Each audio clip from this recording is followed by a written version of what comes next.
esse momento especial, onde a Tua palavra vai ser ministrada. Pai, temos fome aqui. E eu te louvo, Senhor, porque CPA é uma igreja que entende esse momento agora e valoriza. Pai, fala conosco, Pai.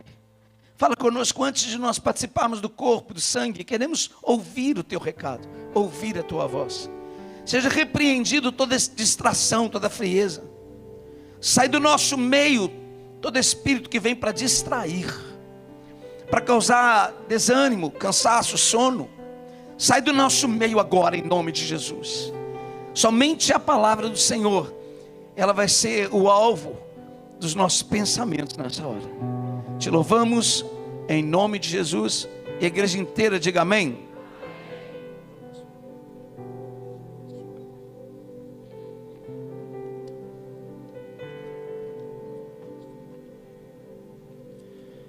Bom dia. Shalom. Pode se sentar. Amém. Eu vou ler Isaías, profeta Isaías, no capítulo 53. É muito bom estar aqui com vocês, irmãos. Muito bom mesmo. Isaías 53.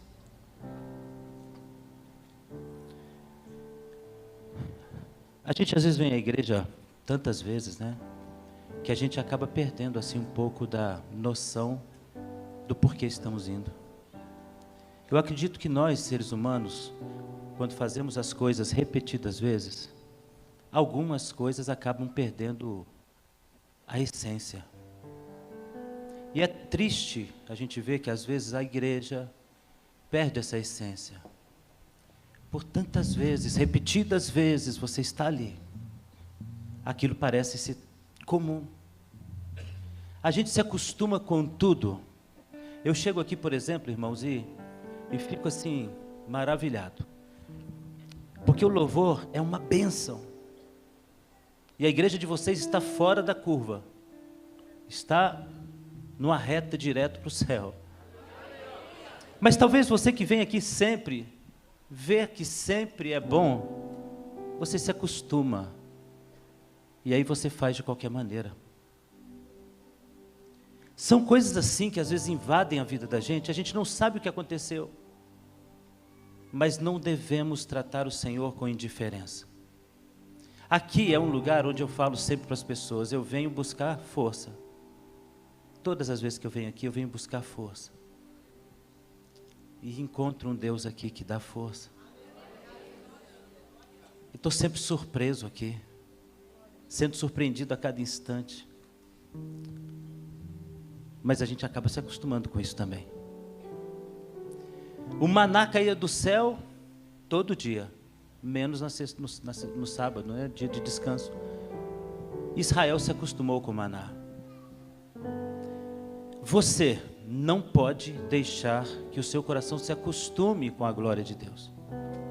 A glória de Deus deve ser sempre surpreendente para você. Não trate Deus de qualquer maneira nessa manhã. Nós viemos para lembrar algo muito importante. Então eu gostaria de, sentados mesmo, a gente cantasse um pedacinho dessa música que eu pedi aqui. Te amo, Deus. Amém. Te amo, Deus. Diga, querido. Tua graça nunca falha. Todos os dias eu estou em tuas mãos. Desde quando me levanto até eu me deitar, eu cantarei da bondade de Deus. Quem quer adorar o Senhor com muita vontade, fica de pé. É fiel em todo tempo, em todo tempo tu és tão bom. Com todo o fôlego que tenho, eu cantarei. 'Cause I love you. aplaudir esse Deus agora nessa manhã, com força, com bastante vontade. Aplauda o Senhor, dê glória a Deus. Diga: bendito é o Senhor. Tu és o único, Tu és o único. Aleluia. Doce voz. Vai, queridos. Que me guie em meio ao fogo, na escuridão, tua presença me conforta. Sei que és meu Pai, e amigo és, eu vivo na bondade de Deus. Levanta sua mão para o céu. Tu és fiel, Senhor. És fiel em todo tempo. Em todo tempo tu és tão bom. Com todo o fôlego que tenho, eu cantarei da bondade de Deus. Tua bondade me seguirá, Senhor. Tua bondade me seguirá, Senhor. Eu me rendo a ti, te dou o meu ser, entrego tudo a ti.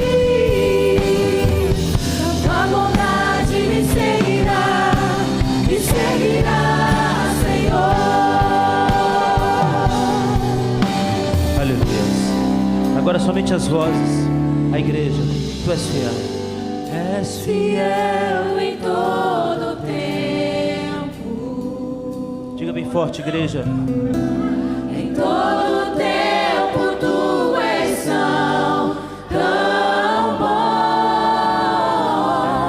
Com todo o fôlego que tenho, eu cantarei da bondade de Deus. Aplauda esse Senhor, querido. Aplauda bem forte. Dê um glória a Deus. Aleluia. Pode se sentar, querido. Obrigado. Vocês são uma bênção. Isaías capítulo 53. Sabe, queridos, tanta coisa forte acontece quando Deus está presente. E muita coisa ainda muito mais extraordinária do que a gente costuma ver aconteceu de uma maneira tão intensa que o homem, quando foi contar a história, não se esqueceu do detalhe. Jesus é lembrado porque ele é intenso. Jesus é lembrado porque a sua manifestação é intensa, a sua presença marca. E sempre onde Jesus está, ou esteve no passado, as pessoas de alguma forma foram marcadas profundamente. Não dá para ficar em cima do muro quando Jesus está presente. Ou você fica a favor de Deus ou contra Ele, mas não dá para ficar em cima do muro. Deus está aqui, amém? Então isso significa que coisas intensas vindas do céu vão atingir corações. E depende tanto de você entender que é Deus e ceder. Eu quero falar com vocês hoje sobre 21 horas de intensa manifestação de Jesus Cristo, que mudou a história do mundo. Isaías 53, no verso 4. Amém?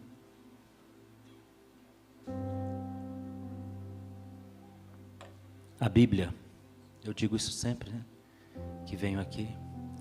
A Bíblia não é um livro que narra histórias. É um livro que fala de princípios e valores. Se você entender os princípios e valores que estão registrados nela, você se transforma de tal forma que quem está perto é transformado. Se você lê a Bíblia como quem lê um livro qualquer, você vai sentir muita fome de Deus, mas talvez nunca seja saciado. Capítulo 53 de Isaías é a história de alguém que está assistindo à morte de Jesus, a semelhança do Salmo 122, que é a história de alguém que está vendo Jesus morrer. E diz assim a palavra no verso 4 apenas: verdadeiramente, Ele tomou sobre si as nossas enfermidades.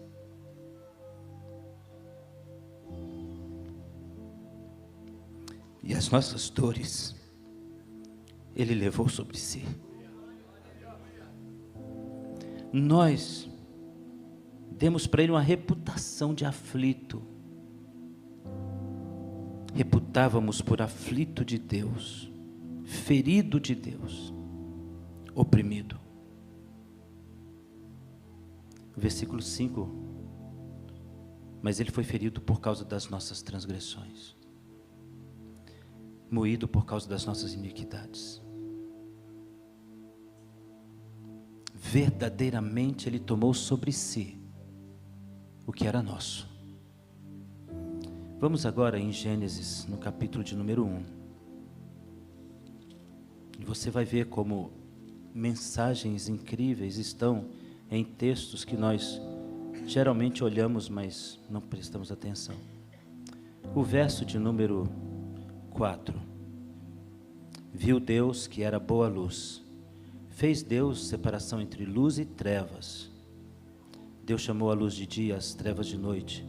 Foi tarde e manhã, e o dia primeiro. Tarde e manhã, e o dia primeiro. Agora eu quero ir com você mais para frente um pouquinho. Eu quero ler com você agora o texto que está em Apocalipse, no capítulo de número 5, que foi lido aqui ainda há pouco. Capítulo 5 de Apocalipse. Nós vamos ler isso de uma maneira diferente hoje, tá bom? Vamos colocar assim um chip da imaginação. Vamos entrar ali onde Deus revelou essa palavra e vamos tentar visualizar essa cena. Diz assim, no verso 3: ninguém no céu, nem na terra, ninguém no céu e nem na terra, nem debaixo da terra podia abrir o livro, nem olhar para ele. Eu chorava muito, porque ninguém fora achado digno de abrir o livro, nem de o ler, nem de olhar para ele.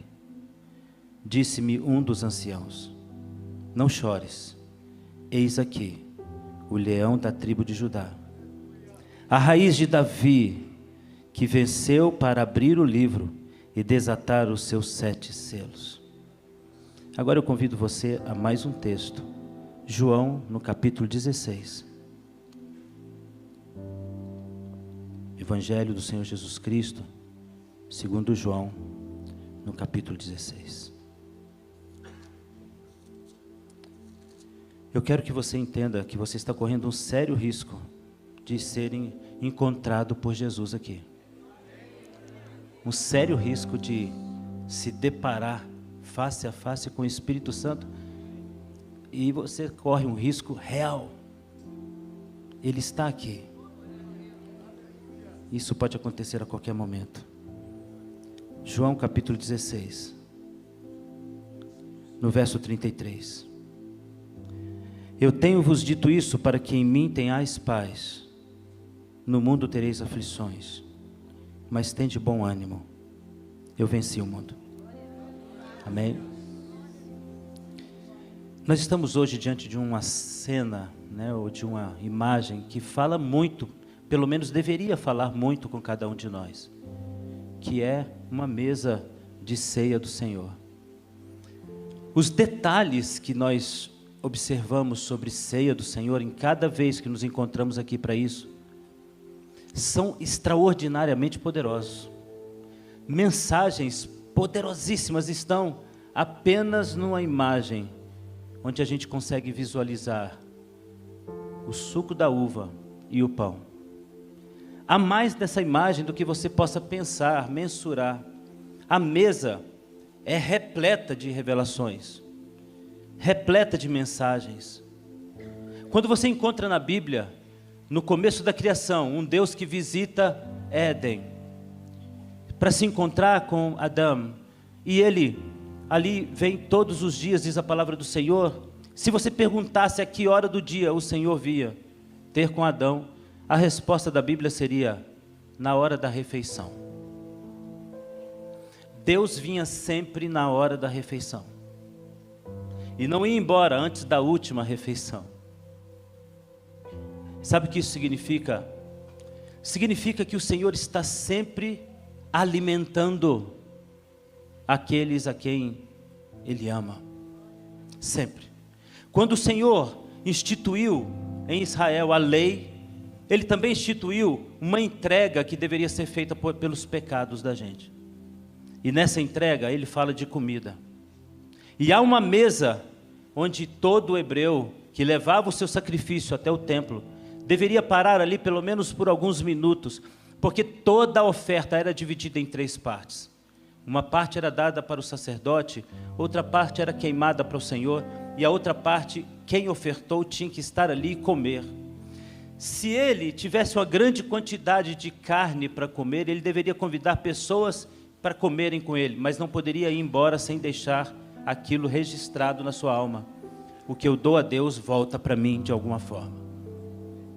O que eu oferto a Deus sempre vai me alimentar também. O que eu dou para o Senhor, Deus retribui na hora. Mas na realidade, eu só dei ao Senhor porque Ele me deu antes. Então, por isso, fique na minha presença, dizia o Senhor, e coma na minha presença. E lembre-se, Israel, eu sou o teu sustentador. Este Deus chamado Adonai, Elohim, Hashem, Ele é também o nosso Deus. Então a mensagem da Bíblia não é escrita para o judeu apenas, mas para nós que também cremos em Jesus. Então olha para mim, saiba, igreja e CPA, que o Senhor teu Deus está aqui para te alimentar, e vai voltar para você de alguma forma sempre tudo que você ofertar a Deus. A oferta a Deus volta imediatamente na minha vida. São detalhes, entende? Detalhes que a Bíblia fala sobre elas, porque o nosso Deus é detalhista. Diga comigo, meu Deus é detalhista. Ele gosta de ver isso. O nosso Deus é cheio de observações, de minúcias. Ele é detalhista. Quer ver um exemplo? Ele manda construir o tabernáculo, a Mishkan. E ao construir a Mishkan, ele dá detalhes. Ele unge uma descendência inteira de um homem, para que esses homens pudessem ter a sabedoria para entender os detalhes. E o Senhor então passou cada costura que foi feita em um tecido, a distância de uma estaca para outra, quantas estacas deveriam estar ali, quantas colunas deveriam sustentar a porta do sacerdote, do lugar santo, qual é o detalhe da mesa. Se há um pequeno risco, foi Deus quem disse para fazer. E ele encheu Bezalel do Espírito Santo, para que Bezalel ouvisse, entendesse e replicasse, porque ele queria que você olhasse aquele detalhe e visse ele lá. Você entende isso? O nosso Deus é detalhista. Ele não faz as coisas apressadamente, Ele faz as coisas com atenção. Nós temos pressa, o Senhor tem qualidade. Nós temos vontade, Deus tem poder. Nós temos pressa de resolver, Deus tem desejo de salvar a todos.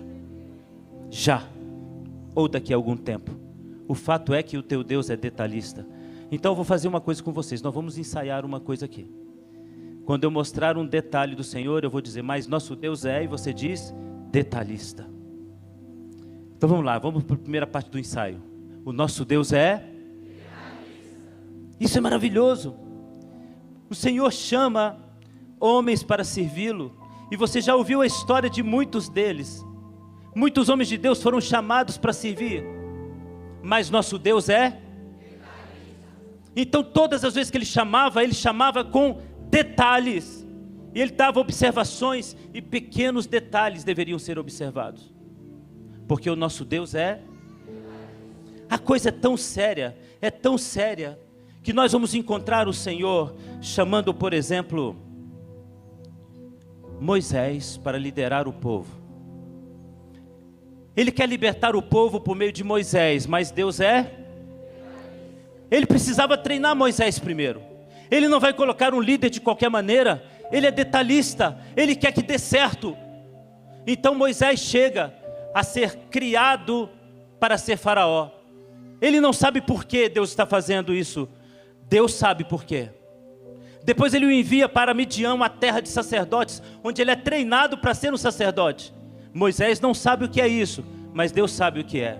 No momento em que ele chega para ser chamado, uma sarça está ardendo, um anjo está falando dentro da sarça, um outro atrás da penha, e alguém diz: eu sou Adonai.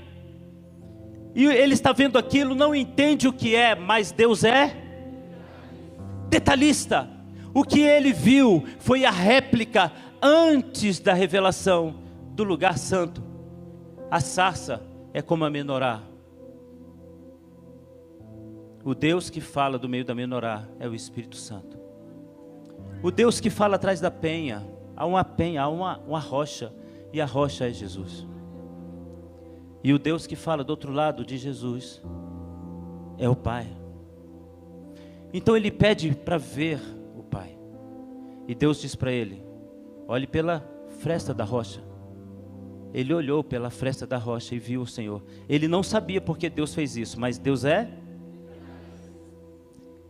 Lá na frente, um discípulo de Jesus pergunta assim, ou pede: Senhor, mostra-nos o Pai. E ele diz: estou tanto tempo convosco que vocês nunca viram o Pai? Não perceberam que eu estou revelando o Pai? Agora vamos voltar à cena de Moisés. Moisés diz para Deus: eu quero ver o Senhor. E ele diz: olhe pela fresta da rocha e você vai me ver. No livro de Daniel, a rocha cortada não por mãos de homens rola sobre o mundo e sobre os poderes, e esta rocha se chama Jesus. Quando Jesus está diante de Pedro, ele diz: sobre a rocha edificarei a minha igreja. Moisés não sabia, mas ele só podia ver Deus por meio da rocha. Você só pode ver Deus por meio da rocha chamada Jesus. E isso só é possível entender porque o nosso Deus é detalhista. Então o nosso Deus detalhista não irá fazer com você diferente. Ele também vai fazer a obra, mas ele olha os detalhes. Ele não quer que as coisas deem errado. Ele olha tudo com detalhes. Ele é minucioso. Ele é reverente. Ele entende tudo. O Salmo 147 diz que Deus conhece o número das estrelas. Deus sabe o nome de cada uma delas. Olha que coisa extraordinária. O nosso sistema solar tem 400 bilhões de estrelas. Mas existem 300 bilhões de sistemas solares. Então nós temos 400 bilhões em média para cada um dos 300 bilhões de sistemas solares. Multiplica isso, é o número de estrelas que há. O Senhor sabe o nome de cada uma delas. E por que Ele sabe? Porque nosso Deus é. Foi Ele quem colocou a estrela ali. Foi Ele que foi apontando: você aqui, você aqui, você aqui, movimente aqui, você ali. É o Deus que rege o universo de maneira organizada, que está regendo a nossa vida aqui agora. E naquela mesa, eu queria mostrar para vocês um Deus detalhista. Um Deus que olha para tudo e faz tudo com um zelo absurdo. O nosso Deus detalhista, observador, minuciosamente atencioso, Ele nos conta a história da morte de Jesus Cristo. Olha para mim. E por quanto tempo? Qual foi o tempo da morte de Jesus, desde a sua prisão até o momento em que ele disse: está consumado?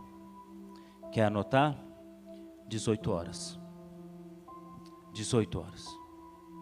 E até o momento dele ressuscitar, ou ele visitar o Pai, acrescente um pouco mais, coloque 21 horas. É isso que dizem os Targums de Jerusalém. Se o Senhor fez o que fez, foram 21 horas. 21 horas para vencer o inferno. E eu vou dizer de novo, porque talvez você não tenha entendido. O Senhor usou 21 horas para vencer bilhões e bilhões e bilhões de demônios. Mas ainda há uma coisa mais extraordinária do que isso. Ele venceu morrendo. E cada hora em que ele morre um pouco, ele vence uma etapa. Olha para mim. Você acha que com você é diferente? Você acha que Deus age com você de maneira diferente? O nosso Deus é detalhista. Então, quando Ele quer curar alguma coisa em nós, geralmente, Ele olha os detalhes. Quando Ele tira Moisés e todo o povo de Israel do Egito, Ele diz para Moisés: não vamos passar pelo caminho mais curto, porque ali existem gigantes, eles estão em guerra. Vamos passar vocês por outro caminho, porque vocês ainda não são um exército. Nosso Deus fez isso, porque Ele é um Deus detalhista. Você está orando ao Senhor e pedindo ao Senhor: Deus fale comigo, Deus faça na minha casa, Deus realize. Ele já está realizando, mas Ele não vai deixar os detalhes. Quer ver outro exemplo? Morre Tiago decapitado em Jerusalém. Herodes acha isso sensacional e manda prender também a Pedro. Diz a palavra do nosso Deus que Pedro dormia entre as algemas, nos pés e nas mãos. Ele estava de certa forma em pé e tinha nos pés prisões e nas mãos também. Ele dormia com os pés e as mãos algemados. Olha para mim, irmão. Se o inimigo colocar uma situação na tua vida onde você não consiga se mover, onde você não consiga nem dar um passo, nem estender a mão, saiba e descanse, porque Deus está permitindo isso, porque Ele vai fazer. O nosso Deus é detalhista. Está ali Pedro, e vem o anjo e diz para ele, as algemas caem de suas mãos e saem dos seus pés, e diz para ele: Pedro, vamos filho, vamos embora. E Pedro deve ter ficado assustado, certamente ficou, e ele então vai saindo e o anjo diz: volta Pedro, a sandália, filho. Nós não estamos fugindo, nós estamos vencendo. Pedro, pega a sandália, e Pedro calça a sandália com pressa. Ele vem: calma Pedro, pega a tua capa.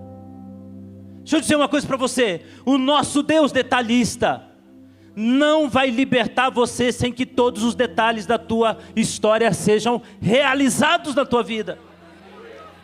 Pedro então coloca a sua capa e vai saindo, e o anjo diz: volta e pega o cinto, filho. Você não entendeu? Nós não vamos sair daqui fugidos, nós vamos sair daqui com vitória do nosso Deus. Coloca aí o cinto, Pedro, vamos embora. Depois de arrumado, Pedro anda, as portas vão se abrindo e ele não entende nada. Mas olha para mim, o nosso Deus detalhista está dizendo: eu abro as portas, seja ela quais forem, de qual tamanho for, dimensão, peso, estatura, eu abro essa porta. Fica tranquilo, Pedro, me segue, olha para mim. Fica tranquilo, Pedro. Deus é detalhista. Quando Moisés fala para Faraó: deixa o meu povo ir, o Faraó dizia, algumas vezes ele disse: deixa os mais novos, vão os mais velhos. Moisés disse: não. Depois o Faraó deu uma outra opinião: leva os mais novos e deixa os mais velhos. Não. Então vai todo mundo e deixa os animais. Não. O que Moisés está dizendo para Faraó é: Deus detalhista não vai deixar uma unha do povo de Deus aqui. Você não está entendendo. Faraó, eu não vou se você não der tudo que é deles. Eles e suas famílias e suas roupas e seus bens e tudo que está na mão deles deve sair com eles. E enquanto o Faraó não entendeu isso, o povo de Israel se manteve ali, porque Deus é detalhista. Ele não vai usar uma oportunidade, Ele faz a oportunidade. Ele não precisa que alguém crie alguma saída, Ele faz a porta. O teu Deus detalhista foi detalhista na hora de nos salvar também. Então veja, se você quiser anotar alguma coisa na Bíblia, a morte de Jesus, ou o processo chamado Paixão de Cristo, começa numa quinta-feira às 19 horas. Quinta-feira às 19 horas, estavam todos no cenáculo, quando Jesus pega uma toalha, pega uma bacia, coloca água nela e vem aos pés de cada um de seus discípulos. Que Senhor faz isso? Ele estava ensinando uma coisa com a sua humilhação. Ele estava ensinando: se você quer vencer o arrogante, se você quer vencer o soberbo, faça como eu. Vença primeiro o seu orgulho. A primeira hora da paixão de Cristo é para nos ensinar a vencer o orgulho. Ele gastou algum tempo ali lavando os pés dos seus discípulos, e às 20 horas ele instituiu a ceia do Senhor. Estavam todos à mesa, e a mesa ela tinha alguns detalhes. 3 ou 4 copos estavam sobre a mesa, e eles não eram tocados durante toda a cerimônia, porque eles representavam algo muito sério. Uma taça era chamada de taça de Elias, a outra taça de Moisés e a outra taça do Messias. Sobre cada uma dessas taças era colocado um pão. Em determinado momento da cerimônia, o mestre da cerimônia pegava um desses cálices e um desses pães e dizia a seguinte frase: bendito seja o Senhor nosso Deus, que nos deu a lei por meio de Moisés. Então ele parte o pão e entrega para todos que estão na mesa, e todos dizem amém e se alimentam da profecia. Ele então toma um gole do cálice e passa para todos, e todos também bebem da alegria. Vinho é a alegria de termos recebido a profecia. Depois ele pega o segundo pão, parte o pão e diz: bendito seja o Senhor nosso Deus, que nos deu a lei. Então agora eles vão comer o pão, beber o cálice da lei. Mas o terceiro cálice, o terceiro pão, ele simplesmente não tocava nele. No final da cerimônia, o mestre de cerimônia pegava o pão, partia e mandava esconder. E uma criança que achasse o pão escondido ganharia um brinde, um presente. Então o mestre de cerimônia dizia: somente um coração puro pode encontrar o Messias. Este é o pão do Machia, e quando ele vier, somente um coração puro poderá encontrá-lo. Diz a palavra de Deus que o nosso Deus é detalhista. E em 1 Coríntios, no capítulo de número 11, a palavra de Deus vai dizer que Paulo revela para nós a seguinte frase: o que eu recebi do Senhor também vos ensinei, que na noite em que foi traído, tomou o Senhor o pão. Qual é o pão? O pão do Messias. Partiu e disse: isto é o meu corpo, comei todos em memória de mim. Vocês entenderam o espanto que veio agora no coração daqueles homens? Porque aquele pão deveria ser escondido e só um coração puro poderia encontrá-lo. Jesus está dizendo: eu purifiquei o teu coração e você agora encontrou o Messias. E todos eles ficaram estarrecidos. Que é isso? Esse pão nunca foi comido por séculos. Agora nós também aqui nesta igreja participaremos daquilo que nunca foi dado por séculos. Nós comemos o pão que o Messias nos oferta. Somos alimentados pelo pão que o Messias nos oferta. Somos alimentados e temos também a graça de beber do vinho que Ele oferece. Você sabe que mesa é essa? É a mesa do Salmo que diz: prepara uma mesa na presença dos meus inimigos. O meu cálice transborda. Se você está esperando acontecer lá no céu, saiba que você perdeu um bom tempo, porque a mesa já está ali. A mesa já está ali. E o teu inimigo, quando vê você comendo deste pão, isso significa que você tem um grande protetor e um grande aliado. Então ele tem medo de você. Então levante sua mão e diga: Senhor, obrigado por ter preparado a mesa. Obrigado, Jesus, por ter preparado a mesa. Aquela é a mesa do Salmo.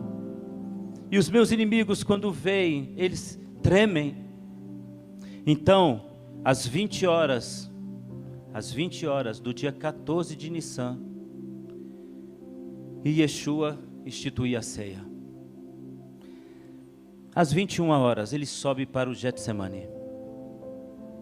Ali ele dobra os seus joelhos e ora muito. Mas enquanto eles estão descendo, eles cantam o Salmo 118. Vamos abrir o Salmo 118?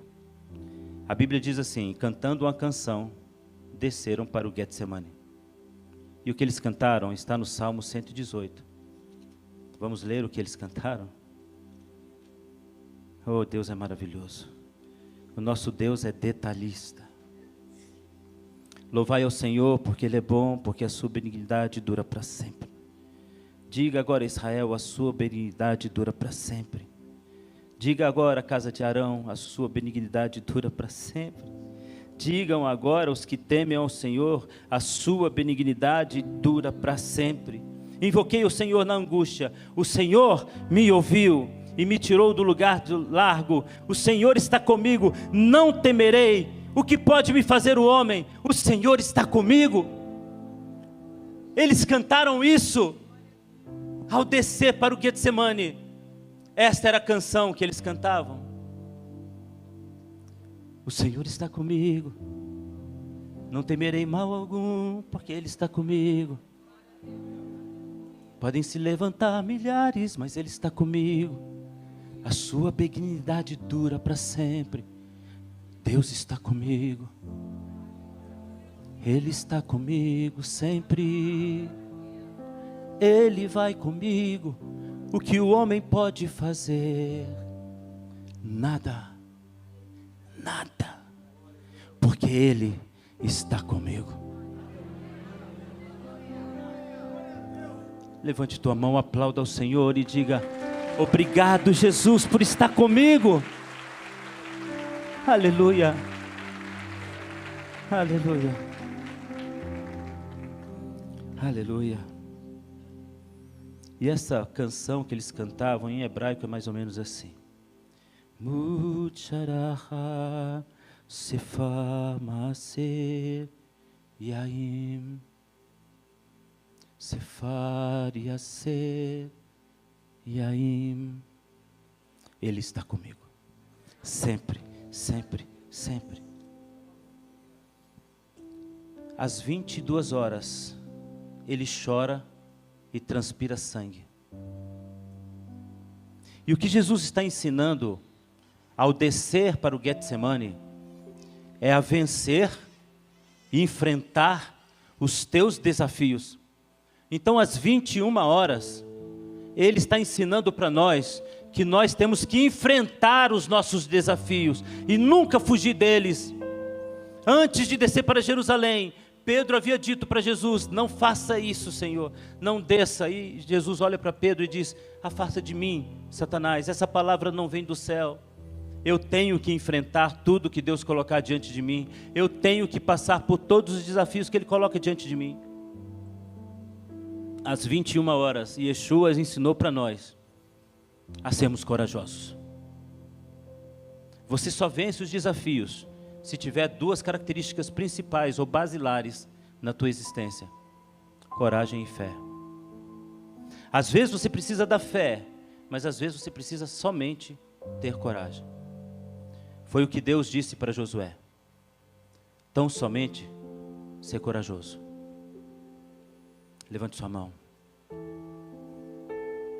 Eu lanço sobre tua vida bênçãos e bênçãos que venham do céu para te dar coragem, ousadia e fé, em nome de Yeshua, amém. Às 22 horas ele entra em agonia e ele chora tremendamente. E tudo que nós estamos olhando agora, tudo que nós estamos vendo agora diz respeito ao texto que a gente leu. Olhando nós para ele, colocamos a reputação nele de ferido, de magoado, de torturado, de fraco. Mas você percebeu que até agora Jesus só está ganhando. Desde o momento que eles estão no cenáculo, onde ele lava os pés e parece humilhação, mas é exaltação. Olha para mim que eu preciso dizer uma coisa aqui para os casais. Você nunca ache ruim, nunca reclame com o Senhor, porque no teu casamento você é a pessoa que sempre perdoa. O casamento precisa de alguém mais forte, meu irmão. O casamento precisa de alguém mais forte. E o lado mais forte é o lado que é capaz de amar, perdoar, esquecer. Então Deus está te dando a oportunidade de você ser o lado mais forte do teu casamento. Então aceite esse lado e diga amém. Eu perdoo 70 vezes 7 por dia se for necessário, porque eu estou pronto ou pronta para ser o lado mais forte dessa coisa. Levante tua mão, você que é casado. Em nome de Jesus, que o Senhor te faça o lado mais forte. Jesus está dando lições e lições e lições. E agora Jesus chora, transpira e chora, e o sangue vem, e ele está chorando por angústia. Qual é a angústia? Ele vai ter que enfrentar um plano, e o plano é de Deus, e ele vai ser ferido. Então eu digo para você, querido, nem sempre a gente está disposto a enfrentar o plano de Deus. Deus uma vez fez um plano para mim, e até um certo ponto do plano que ele fez para mim, eu aceitei facilmente. Até que ele colocou nesse plano uma prova. E aí eu tive que ser muito crente para entender que eu estava sendo provado. Quando Deus permite que na tua vida entre uma enfermidade, uma luta, um desafio maior do que você, Deus está dizendo duas coisas para você. Primeiro, isso faz parte do plano. Você está sendo provado a ser fiel. Segundo, este plano colocará você à frente de muitas pessoas. Creia somente. Porque todos aqueles que creram, viveram planos estranhos. Obedeça. Se você não entende, aceite. O que eu tenho concernente à Bíblia é, se Deus fala comigo e me explica, eu entendo. Se Ele não me explica, eu aceito. E uma vez no meu plano, Deus colocou assim: vai morrer antes do que você pensa. Eu fui para casa e perguntei a Deus, por que eu? E a resposta de Deus foi, por que não você? Eu quero dizer para você que tem uma doença, uma enfermidade, foi tocado recentemente por alguma coisa, perdeu algo muito sério na tua casa. Por que não você? Não é você que diz que ama o Senhor todo tempo e que ama a Ele independente de qualquer situação? Então Jesus, agora chorando no Getsemane, Ele está ensinando para nós a vencer o medo de passar pela luta que Deus vai colocar no teu caminho. E Ele sai do choro, da lágrima, e Ele diz para os seus discípulos, estou pronto. Olha para mim, você chora hoje, lamenta hoje, mas é isso que vai fazer de você um crente pronto para o que Deus tem para a tua vida. E você não vai mais chorar a partir do momento em que você aceitar, faz parte do plano. Eu não entendo, mas aceito. Eu entendo, então obedeço. Então aplauda o Senhor pela tua luta e glorifique a Deus.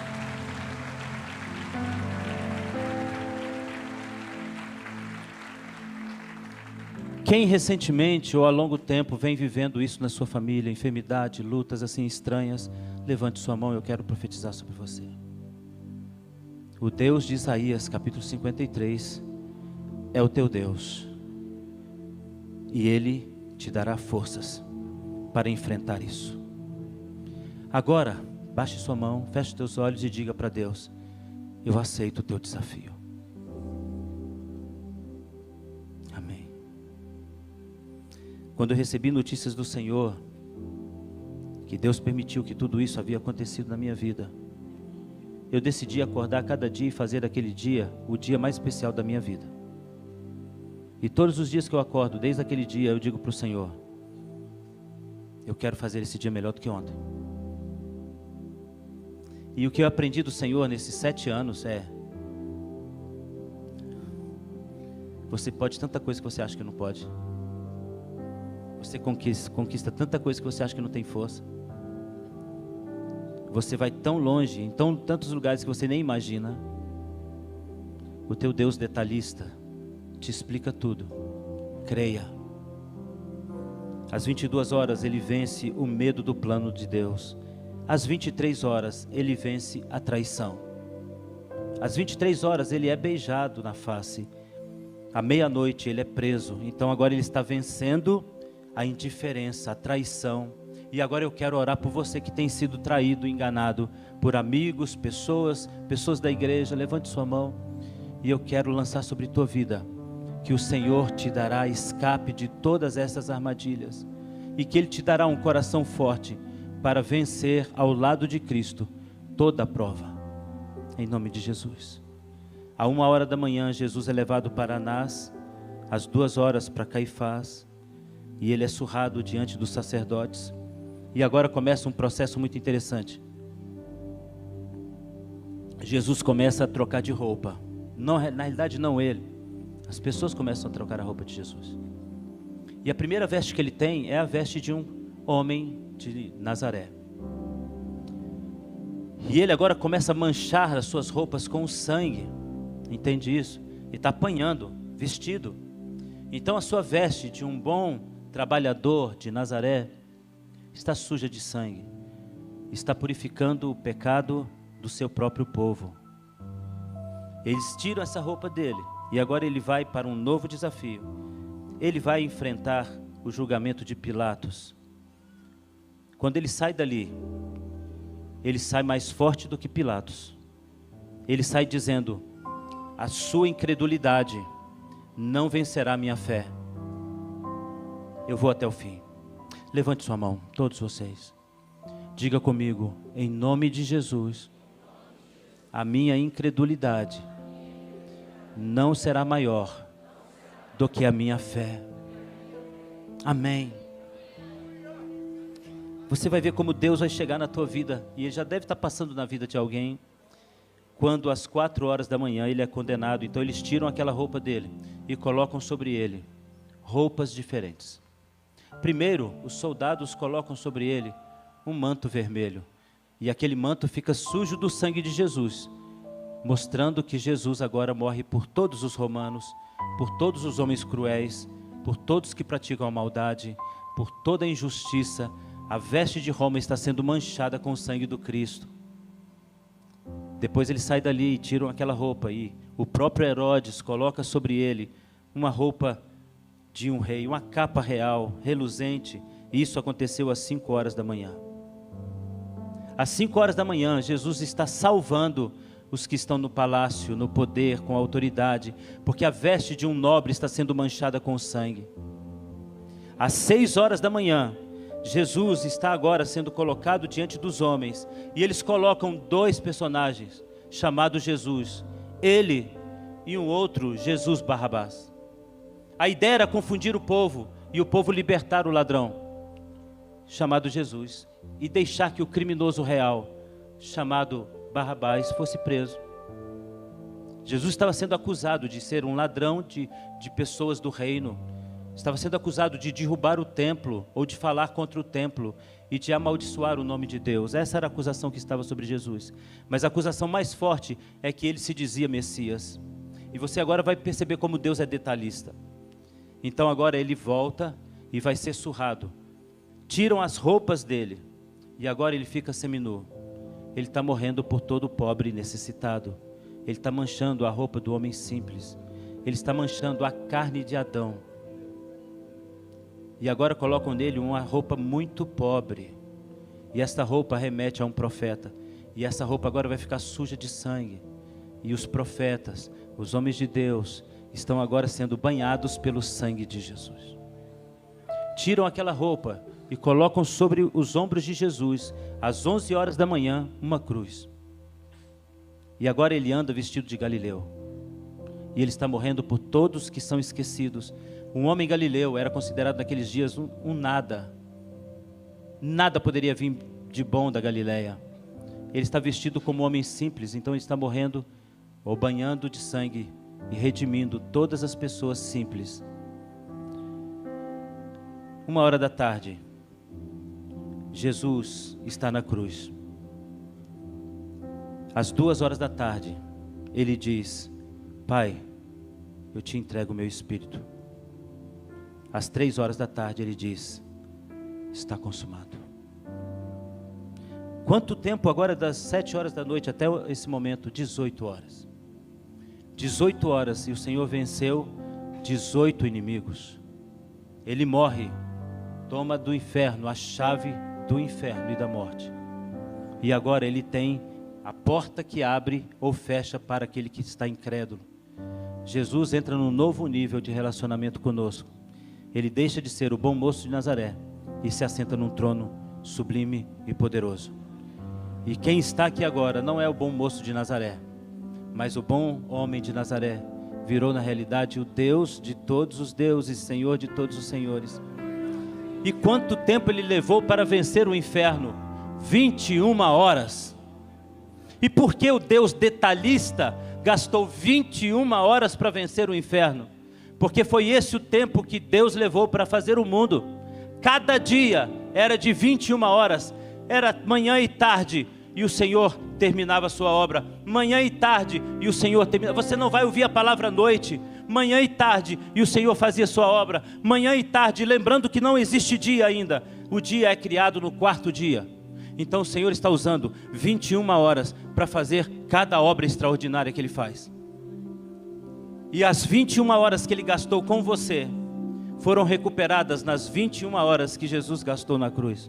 Pela cruz, por intermédio da cruz, para a cruz, as mesmas 21 horas que Deus gastou para fazer você. Agora, Cristo resgatou. O Deus detalhista está naquela mesa agora.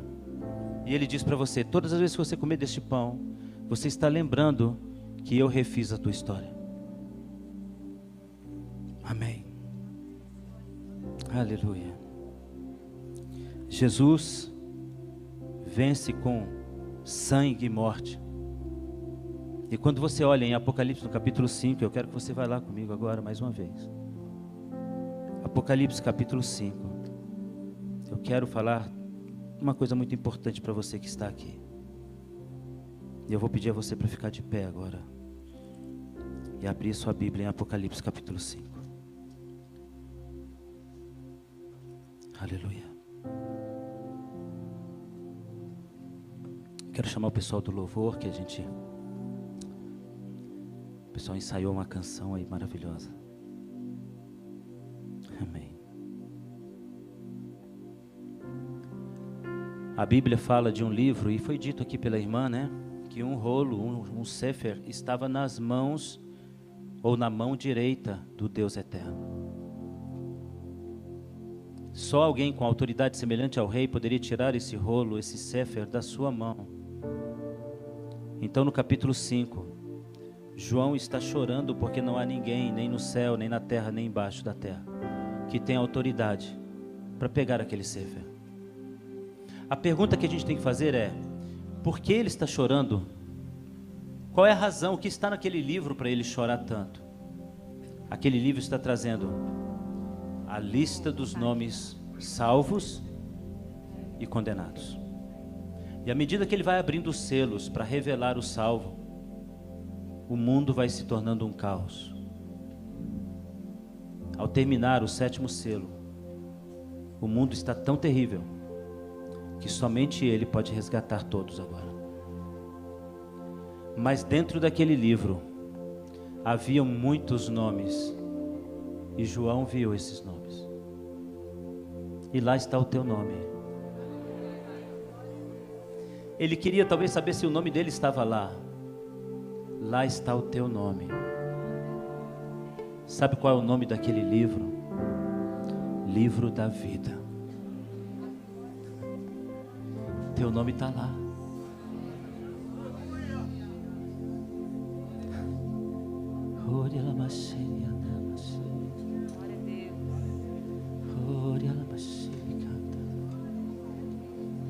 Não importa o que você vai passar aqui, quando se tem um Deus que te espera depois de tudo isso. Não importa o que você vai enfrentar aqui, se você tem um Deus que te ajuda durante todo o processo. Não importa o que você vai passar aqui, se o Deus que te ajuda habita em você e te dá coragem e sabedoria. Não importa o que você vai passar aqui, se for necessário para entrar naquele livro, o meu nome, eu vou passar. Se você puder levantar levemente a sua mão e dizer ao Senhor: eu vou me esforçar para passar, para chegar na tua presença e ter o meu nome naquele livro, é a razão da minha existência.